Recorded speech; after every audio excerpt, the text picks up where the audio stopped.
વડોદરામાંથી સમાચાર મળી આવ્યા છે। વડોદરા શહેરમાં અયપ્પા મેદાન નજીક વધુ એક કાર અકસ્માતની ઘટના સામે આવી છે। ઓવર સ્પીડમાં આવી રહેલા કાર ચાલકે પહેલા લારીને ટક્કર મારી અને બાદમાં બેરિકેડ મારેલા ખાડામાં ખાબક્યો હતો। કાર ચાલક નશાની હાલતમાં હોવાથી આશંકા વ્યક્ત કરવામાં આવી રહી છે અને પાછળ આવી રહેલા બાઇક સવાર દ્વારા કાર ચાલકનો વિડીયો ઉતારવામાં આવ્યો હતો। અકસ્માત બાદ ઘટના સ્થળે લોકોના ટોળા ઉમટી પડ્યા હતા અને જાણ થતાં પોલીસ સ્થળ પર પહોંચી અને કારની અટકાયત કરવામાં આવી હતી અને આગળની કાર્યવાહી તે હાથ ધરવામાં આવી હતી।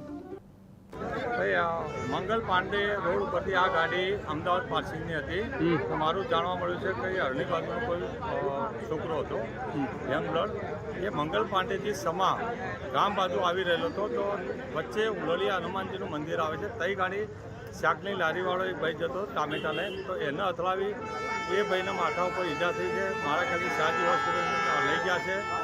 એ ગાડી જલારામ મંદિરથી સમા રોડ ઉપર આવી રહેલી હતી।